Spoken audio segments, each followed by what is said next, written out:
Bonjour à toutes et à tous, vous écoutez le podcast Jeunesse éveillée. Je m'appelle Edem et je suis en compagnie de Estelle et Mathilda. Comment ça va Estelle? Ça va et toi? Ça va. Comment ça va Mathilda? Ça va. Aujourd'hui, nous allons traiter du harcèlement scolaire. Mais en réalité, qu'est-ce que le harcèlement scolaire? On parle de harcèlement scolaire lorsqu'un élève subit de manière répétitive de la violence morale, physique ou verbale. Ça peut être des moqueries, des coups, des insultes, etc. Mais tout d'abord, avant de commencer, on va vous faire écouter un petit micro-trottoir. Selon toi, qu'est-ce que le harcèlement scolaire et qu'en penses-tu? C'est d'insulter les gens moralement et physiquement. À l'école, quand on fait du mal à quelqu'un, et la personne elle dit non. Harcèlement scolaire, c'est embêter une personne, la pousser à bout. Franchement, c'est un truc qui se fait pas envers certains élèves. C'est méchant. C'est très méchant même. C'est pas cool. Pour certains élèves, ça peut amener à la mort, au suicide. C'est mal et c'est bien qu'il y ait des organisations qui luttent contre ça. Est-ce que tu penses que les adultes y réagissent bien par rapport à ça? Non, parce que c'est toujours présent et souvent ça se passe et certains éducateurs pas compétents ils continuent. Non. Des fois, quand on dit que c'est harcelé, ils disent ils s'en foutent un peu. Parce qu'il y a des éducateurs qui font rien et qui regardent les gens se faire harceler. Une fois, s'ils voient, ils vont dire on fait plus. Est-ce que tu as des solutions à proposer? D'en parler aux parents. Je sais pas, mettre des caméras. Ouais, on harcèle, mais on harcèle pas. On harcèle une fois. Mais je pense que pour le moment, tout le nécessaire est mis en place. Et on ne sait pas, à part la volonté des personnes qui se font harceler, de demander, de le dire à des personnes de confiance, on ne sait rien y faire. On va faire plus attention aux gens qui font et de faire attention à leurs actes pour pas que ce soit blessant envers les autres. Vous en pensez quoi du harcèlement scolaire? Moi, je trouve que c'est inadmissible et qu'il peut y avoir des conséquences très graves pour la victime. Ça peut facilement gâcher la vie des personnes harcelées et même pire puisqu'il existe de nombreux cas de suicide causés par ça. Et toi, Mathilda? Je trouve que le harcèlement scolaire, il est vraiment trop souvent sous-estimé dans de nombreuses écoles. Et les solutions utilisées dans celles-ci, elles ne mènent presque jamais à rien. Donc si vous voulez mon avis, il est vraiment rare que les oppresseurs arrêtent complètement de persécuter des personnes uniquement car il y a une affiche dans les couloirs contre le harcèlement. Oui, je suis d'accord avec toi. Parce que je pense qu'il faut plus que des feuilles sur un mur pour pouvoir arrêter les harceleurs. C'est un sujet bien plus complexe et il continue d'exister au fil du temps. C'est pas pour rien. Je pense que c'est parce que les solutions proposées, elles sont peut-être pas adéquates, voire elles sont peut-être pas assez poussées. Et donc les solutions sont difficiles à trouver et surtout à mettre en place. À votre avis, pour quelles raisons le harcèlement scolaire perdure-t-il dans le temps? Bien souvent, la raison principale, elle est que le silence de la victime est trop présent. Donc si elle n'ose pas dénoncer ce qu'il se passe, ça va être vraiment très compliqué pour les personnes autour de celle-ci de l'aider. Donc même si son mutisme est complètement compréhensible. C'est quoi le mutisme? Le mutisme, c'est quand la personne se tait, reste dans le silence. Ok. Je suis d'accord avec toi, Mathilda. C'est vrai qu'il faut énormément de courage pour en parler. Et toi, Edem, t'en penses quoi?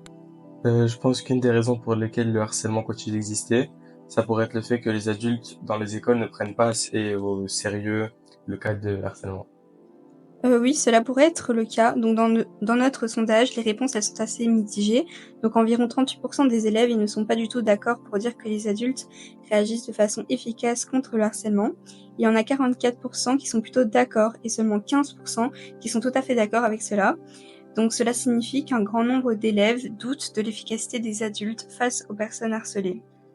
Oui, c'est vrai, et à mon avis, il y a aussi le manque de sensibilisation qui joue. Après nos sondages, nos hypothèses seraient confirmées. Donc en effet, 75% des victimes n'oseraient pas en parler, 44% penseraient que les enseignants ne sont pas assez efficaces face au harcèlement et 52% pensent également donc qu'il y a vraiment un manque de sensibilisation sur le harcèlement. Pourtant, la sensibilisation, c'est ce qui est le plus important pour que le harcèlement soit vraiment présent dans les écoles. Même s'il y a une énorme évolution par rapport à avant, comme des affiches, des PMS, etc., c'est pas suffisant. En effet, notre sondage le confirme, car 53% des élèves pensent qu'il y a un manque de sensibilisation. Et je tiens juste à préciser que notre sondage, on l'a fait dans notre école, et on a distribué des petits sondages dans nos classes, dans des classes de quelle année?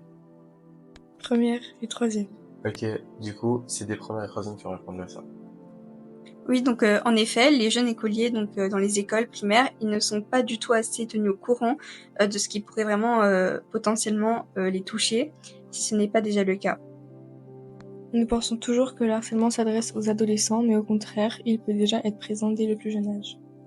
pour les enseignants qui ne réagissent pas bien. Je pense que c'est parce que des personnes de l'établissement comme les enseignants ou les éducateurs pourraient ne pas croire qu'il s'agit réellement de harcèlement et ils pourraient penser que c'est juste une dispute entre les enfants ou alors que c'est rien de grave.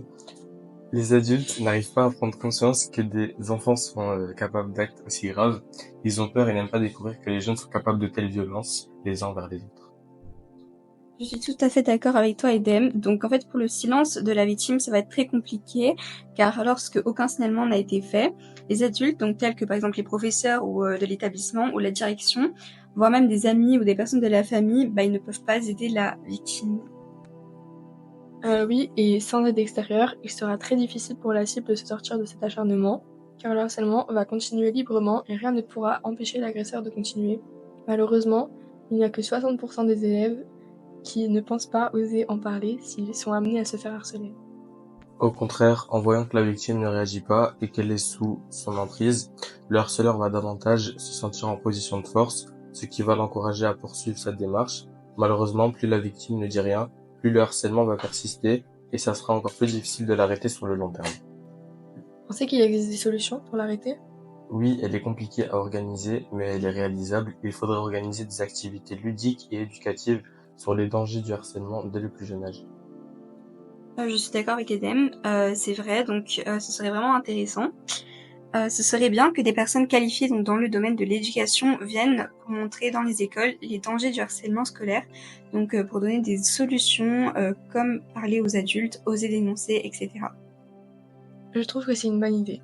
On termine donc cet épisode sur cette info. On se retrouve très vite pour le 3e épisode. Merci à vous toutes et tous pour votre écoute. Merci à vous. Merci. Merci.